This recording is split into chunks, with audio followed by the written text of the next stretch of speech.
Hello students, इस video में मैं आपके लिए क्वाड्रेटिक फार्मूले का डेरिवेशन करने वाला हूं और नेचर ऑफ रूट्स भी एक्सप्लेन करूंगा।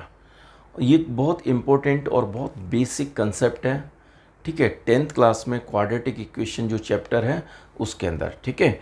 और आप जब भी मैथमेटिक्स पढ़ेंगे तो ये कहीं भी इन्वॉल्व हो सकता है। तो आपने क्वाड्रेटिक फार्मूला तो आपको मालूम है क्या होता है, लेकिन डेरिवेशन बहुत ही कम बच्चों ने किया होता है। तो मेनली वो क्वाड्रेटिक फार्मूला कैसे फॉर्म हुआ उसका हम डेरिवेशन करते हैं, ठीक है। तो अगर अभी तक मेरा चैनल सब्सक्राइब नहीं किया है तो मेरे चैनल को सब्सक्राइब कीजिए और आपको बहुत अच्छे अच्छे बेसिक कंसेप्ट्स वाले वीडियो आपको देखने को मिलेंगे, ठीक है। तो सब्सक्राइब कीजिए मेरा चैनल और दूसरे बच्चों से भी कराइए, ठीक है। चलिए स्टार्ट करते हैं। तो आप देखो क्वाड्रेटिक इक्वेशन क्या जनरल फॉर्म होती है हमारे पास क्वाड्रेटिक इक्वेशन की, वो है हमारे पास ax² plus bx plus c is equal to 0। और जैसा कि आपको मालूम है कि x² कोफिशिएंट हमेशा नॉन जीरो क्वांटिटी होती है, यानी कि जीरो के इक्वल नहीं होता है, ठीक है। अगर जीरो हो गया तो 0 टाइम्स x² यानी कि x² की टर्म क्या होगी, गायब हो जाएगी, तो वो क्वाड्रेटिक नहीं रहेगा, ठीक है। ये कंडीशन हमेशा होती है, ठीक है। तो अब आपने क्या करना है, सबसे पहले देखो हमें एक ही बात का ध्यान रखना है। जैसे for example a plus b अगर हम होल स्क्वायर बनाते हैं, ठीक है, तो इसका एक्सपेंशन क्या होता है, a² होता है plus 2 times ab plus b² होता है, ठीक है। ये हमारे पास ये एक्सपेंडेड फॉर्म है, ये फैक्टर फॉर्म है, यानी a प्लस बी का होल स्क्वायर है। तो ये एक मेथड है completing the square method, completing the square method, okay. वो आपके कोर्स में अभी नहीं है, लेकिन ये भी अगर आप सीख लें तो बेहतर है आपके लिए।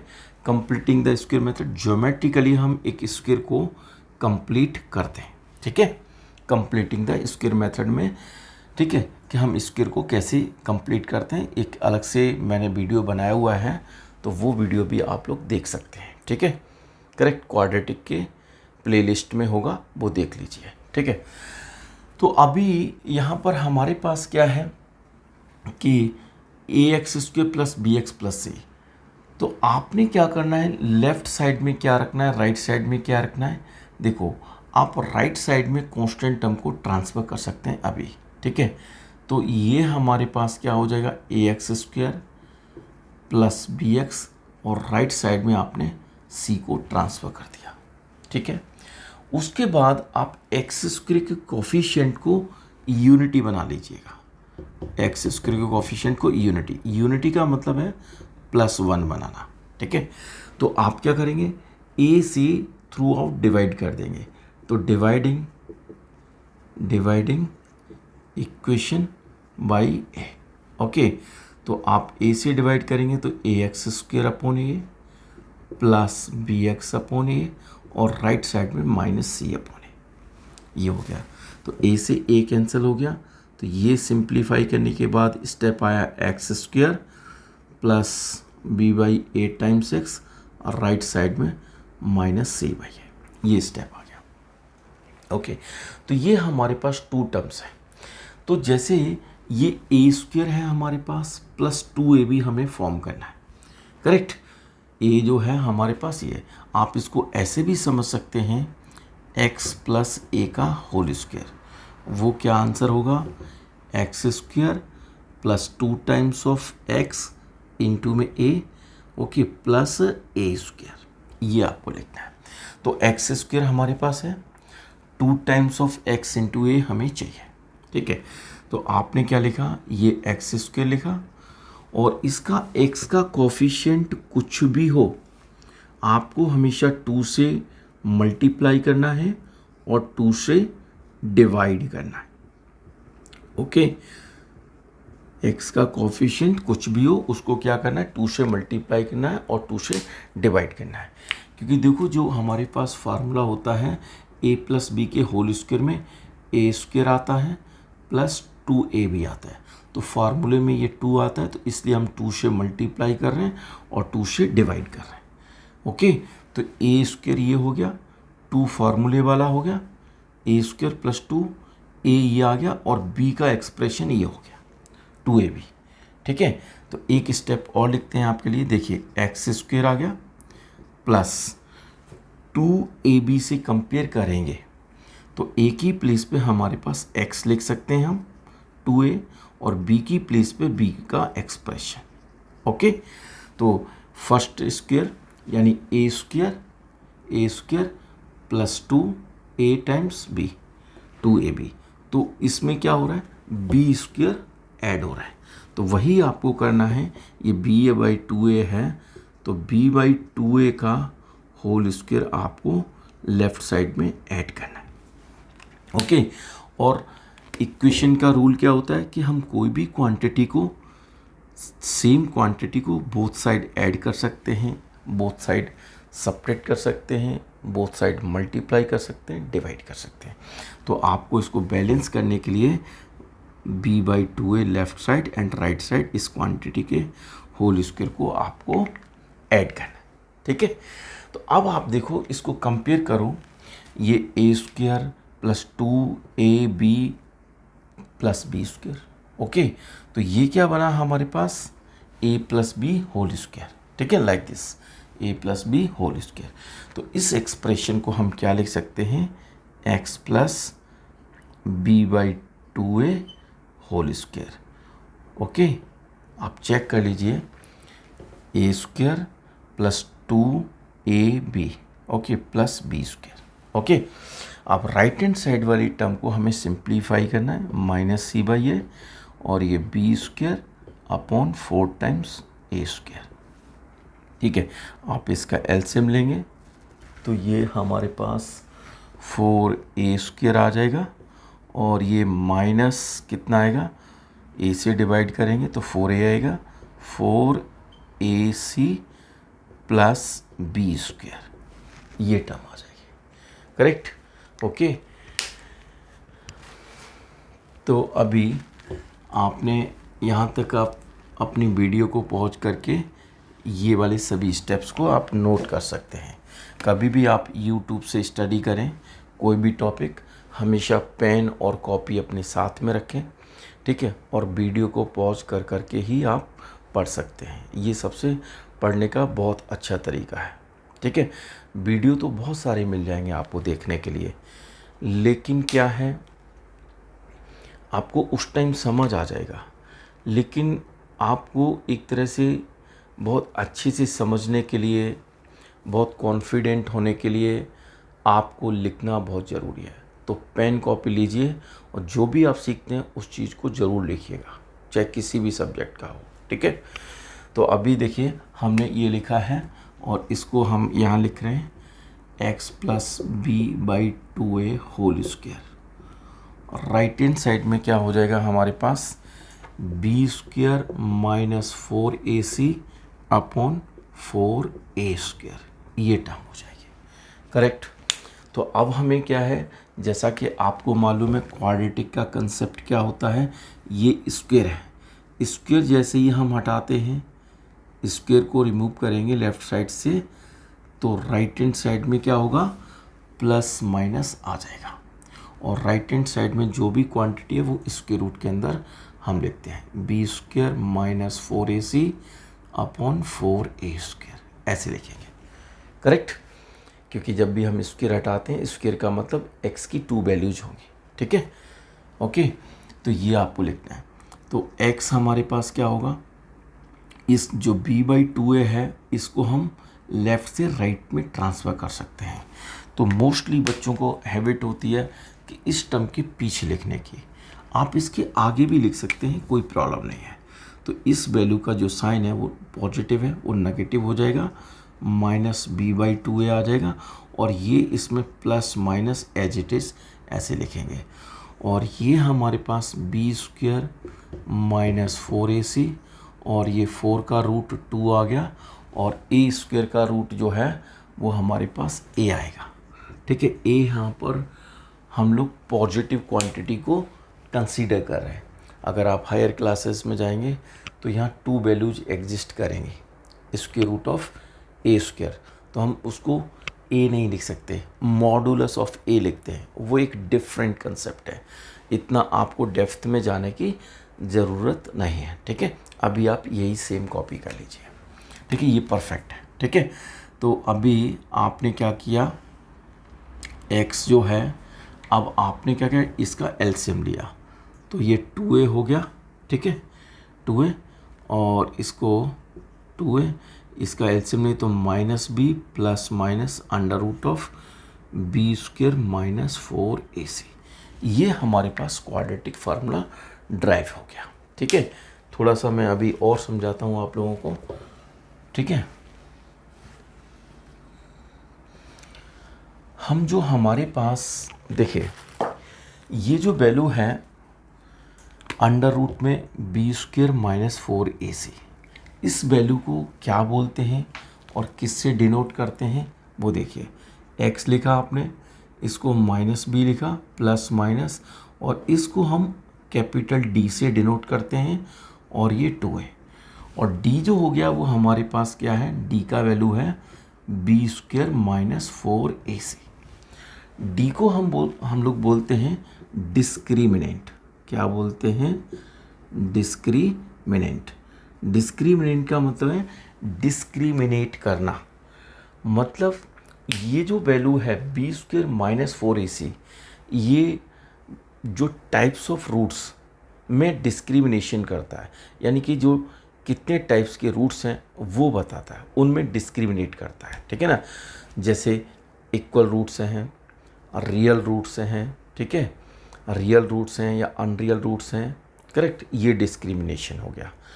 ठीक है, रियल रूट्स हैं, ठीक है, okay, repeated, real and repeated roots, real and distinct roots. तो ये हमारे पास रूट्स के अंदर जो टाइप्स ऑफ रूट्स हैं, ठीक है, उसमें डिस्क्रिमिनेशन हो गया।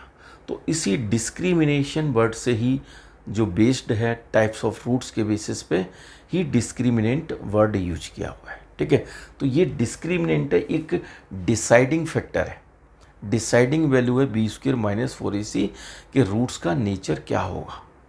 ठीक है, तो इस वैल्यू से ही हम लोग डिसाइड करते हैं। ठीक है, डिस्क्रिमिनेंट, तो इसको कैपिटल D से डिनोट करते हैं, b स्क्वायर माइनस 4ac इसके इक्वल होता है। और ये हमारे पास क्वाड्रेटिक फार्मूला हो गया, इसको ही हम जो है क्वाड्रेटिक फार्मूला बोलते हैं, इसको quadratic formula. x equals to -b plus minus square root d upon 2 है। ठीक है, तो ये हमने पूरा डेरिवेशन किया है क्वाड्रेटिक फार्मूला का आपके लिए। अब थोड़ा नेचर ऑफ रूट्स को डिस्कस करते हैं। ठीक है, तो नेचर ऑफ रूट्स में सबसे पहले देखिए कि जो हमारे पास वैल्यू है, अब आप यहाँ देखेंगे, देखिए अगर ये वैल्यू आप कहते हैं कि अंडर रूट में -2, ठीक है, चलिए मैं आपको ये बताता हूँ कि आपने कभी ऐसा नहीं पढ़ा कि जैसे फॉर एग्ज़ाम्पल x स्क्वायर, जैसे हमने 4 कहा तो -2 का स्क्वायर कितना होता है, +4 होता है, +2 का स्क्वायर कितना होता है, 4 होता है। ठीक है ना, करेक्ट।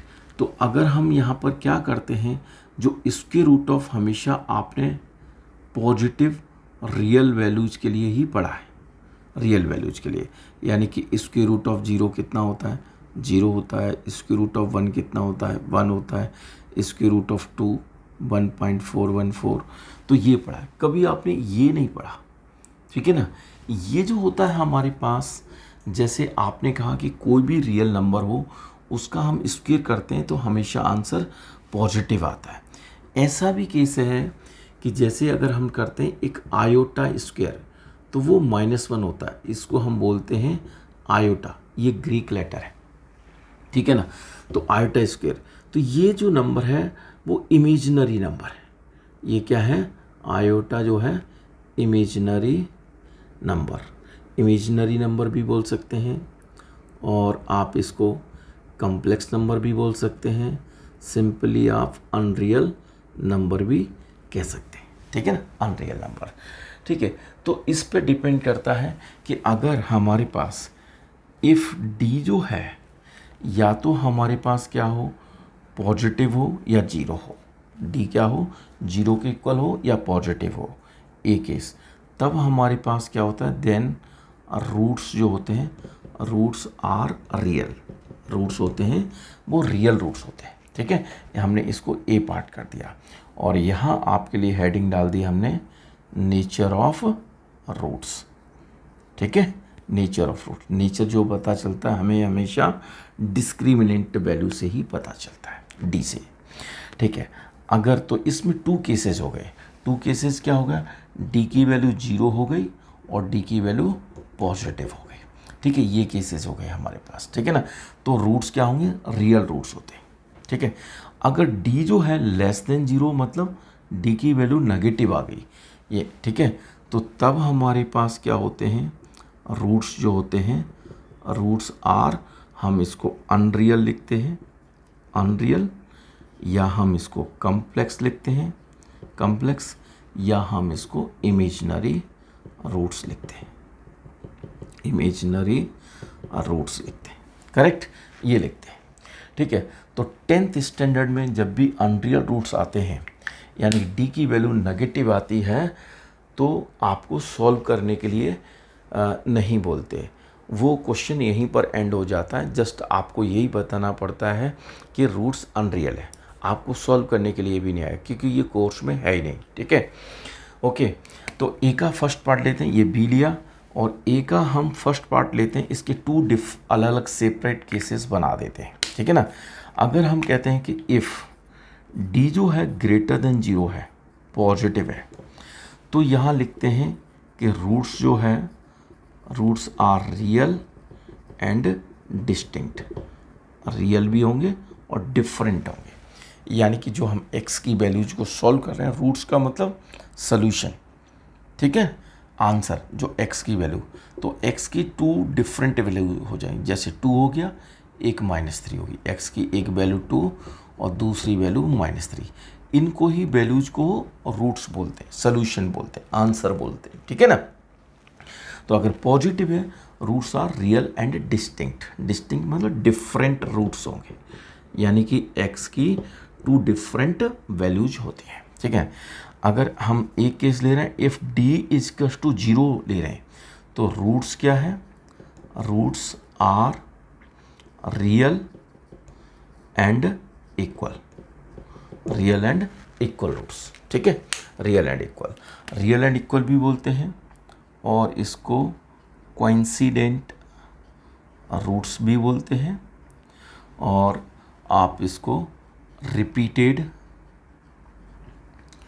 रूट्स भी बोलते हैं, repeated roots, real and repeated roots, real and coincident roots, real and equal roots या सेम रूट्स, करेक्ट। तो इसमें जो x की वैल्यूज होंगी वो हमारे पास, जैसे एक आंसर 2 है तो दूसरा आंसर भी 2 होगा, हमें 2 टाइम्स लिखना पड़ेगा, ठीक है ना, 2 टाइम्स सेम वैल्यूज होंगी, ठीक है। ओके, और अनरियल में तो ये जो स्टडी है कॉम्प्लेक्स नंबर 11th क्लास में मैथमेटिक्स के अंदर चैप्टर है, जैसे हम रियल नंबर का एडिशन करते हैं, सब्ट्रैक्शन करते हैं, मल्टीप्लिकेशन करते हैं, डिवीजन करते हैं, सेम टाइप से इमेजिनरी नंबर जो कॉम्प्लेक्स नंबर्स हैं उनका भी सेम टाइप से पैरेलल थ्योरी है, सेम टाइप से स्टडी हम उसको भी करते हैं, ठीक है ना, और भी मतलब रियल से भी आगे बढ़ के है, ठीक है। तो ये 11th क्लास में आपको सीखने को मिलेगा। तो नेचर ऑफ रूट्स में आपको रियल एंड इक्वल आया, ठीक है। ओके, तो इनको जो 2 वैल्यूज हैं उन्हीं को हम क्या लिखते हैं, जैसे आपने देखा कि अल्फा एंड बीटा, ग्राफिकली भी बताएंगे अभी आपको, ठीक है। ओके, अच्छा, अब यहाँ देखो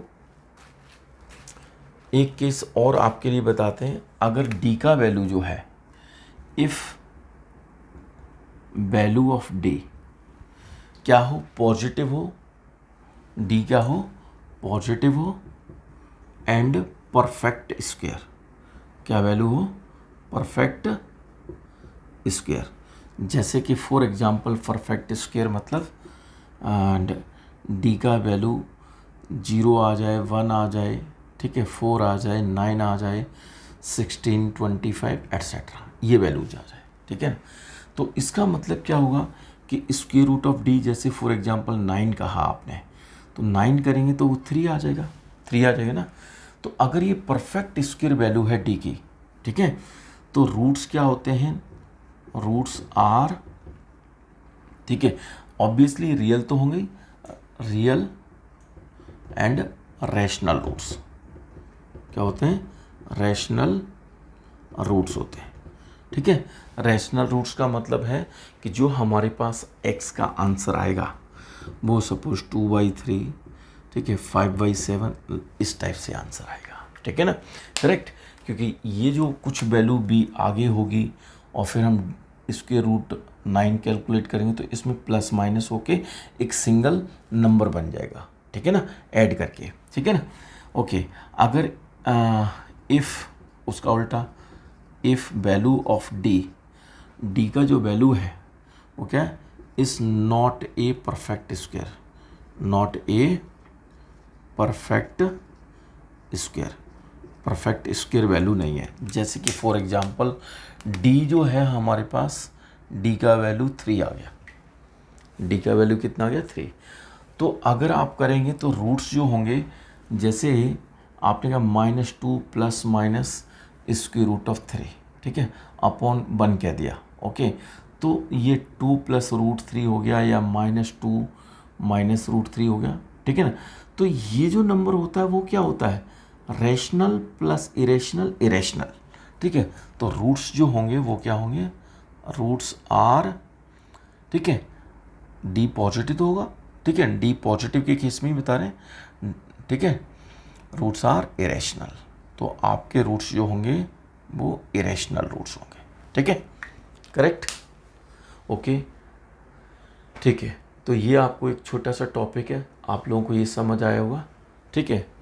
थोड़ा सा मैं ग्राफ और इसमें ऐड करता हूँ आपके लिए, तो थोड़ा ग्राफ के थ्रू भी आपको समझ आ जाएगा।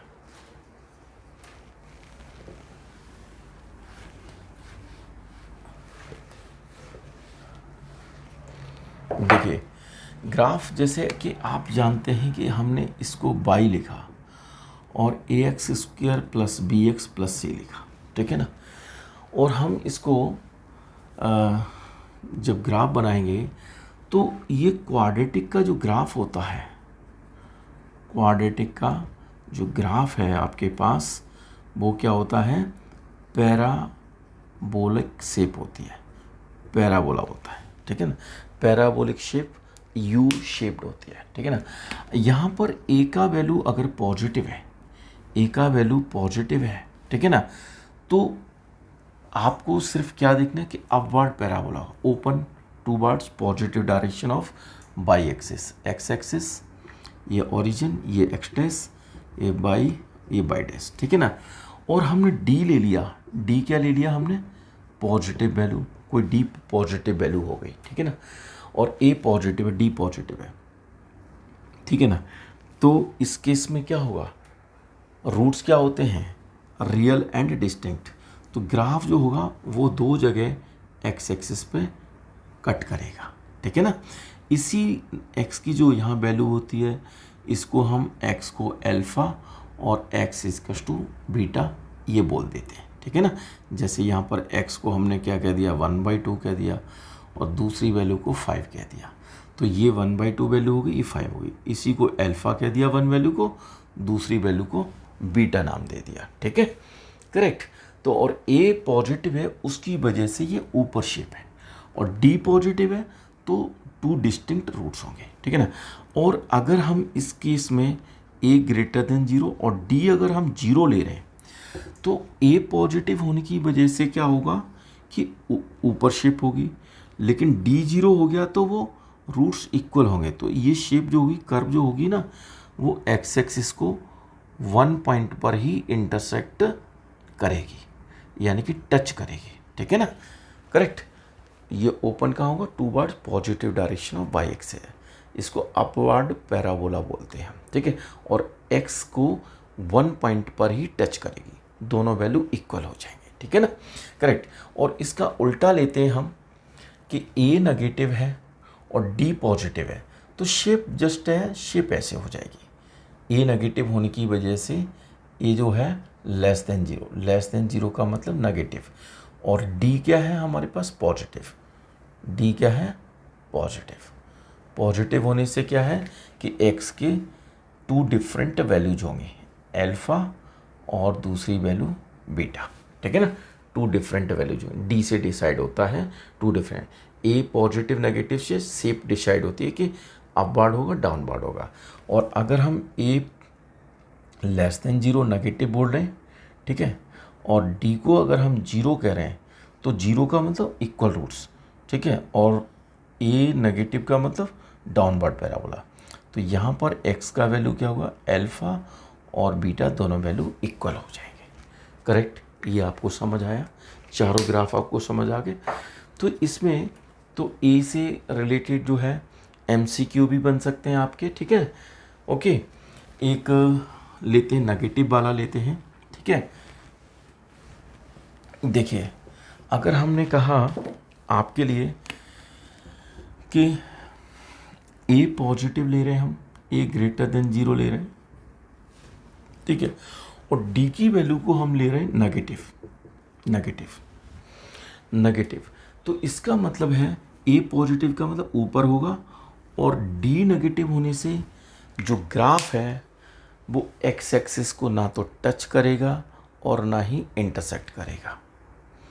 देखो आप ऐसे याद कर सकते हो, आपको ये मालूम है कि जो रूट्स होते हैं वो कर्व का जो है point of intersection x axis के साथ होता है, ठीक है ना, या टच करे, उसी को ही हम रूट्स बोलते हैं, सॉल्यूशन बोलते हैं, जीरो बोलते हैं, ठीक है ना, करेक्ट। तो ये इसमें क्या है, ये हमारे पास क्या है, no real roots, no real roots, मतलब रियल रूट्स नहीं है। रियल रूट्स नहीं है तो जो ग्राफ है एक्स एक्सिस को ना तो टच करेगा और ना ही इंटरसेक्ट करेगा, ग्राफ ऊपर रहेगा, ठीक है ना, करेक्ट, ओके। और ए अगर हमने कह दिया नेगेटिव, ए नेगेटिव, और डी को भी हमने नेगेटिव कह दिया, तो सिर्फ शेप ये हो जाएगी, ये शेप आप कह सकते हैं, ठीक है, इस टाइप की शेप कह सकते हैं, ठीक है। ए नेगेटिव की वजह से क्या हो गया, डाउनवर्ड, ठीक है, और डी नेगेटिव होने से वो एक्स एक्सिस को कहीं भी ना टच करेगा ना इंटरसेक्ट करेगा, ठीक है, करेक्ट। थ्योरी तो बहुत ज़्यादा है लेकिन आप लोगों के लिए इतना ही काफ़ी है इसमें, ठीक है। तो आई होप कि आप लोगों को ये वीडियो अच्छा लगा होगा, ठीक है। अगर आपको वीडियो अच्छा लगता है तो आप लाइक कर सकते हैं और दूसरे बच्चों से सब्सक्राइब करा सकते हैं। Thank you for watching my video.